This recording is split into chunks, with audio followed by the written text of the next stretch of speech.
right there are insulin resistant. And so Okay, so as lifting the glucose today is into the brain, and that's why he gets brain fog every time he goes a couple hours without sugar. yeah. Okay, so Today is the 6th of May, and this is not the same as MCT. This is the monocarboxylic transporter. Which is the little guy that lifts the ketones from the fat and puts them in the brain.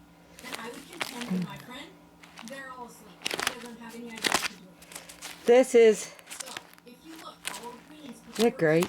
over glucose.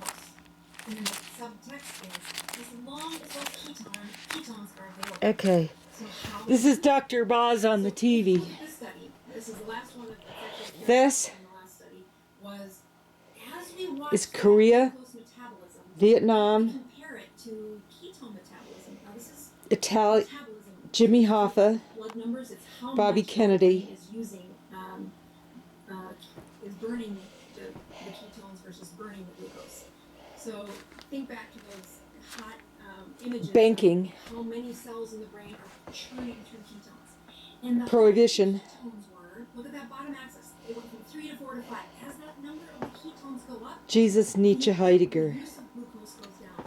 And that's remarkable. And that is the 1940s flashback. If I give ketones to my patient and just make them available to that receptor, to their brain will prefer it over the It's glucose. cold. And I thought you had to burn up all the glucose before it would ever start to use ketones. This brings me to the point of what I would do with my... I'm not doing a fire next year. I'm gonna have a job. Start this burning fire of logs before you ever change your diet. She's talking about What?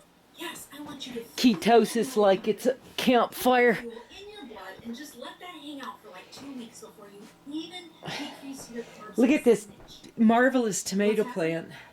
This is fuel for your mitochondria. So this is... They're making little tomatoes. Beta hydroxybutyrate. Made in the 60s, tastes terrible, so every single one of the supplements has stevia in it, which makes it taste better. Personally, I mix about a teaspoon with some heavy whipping cream. I did this for my friend, and he's like, oh, this tastes really good. And I mix it with ice, and I blend it with ice. Awesome. It's kind of a little ice creamy. Bye.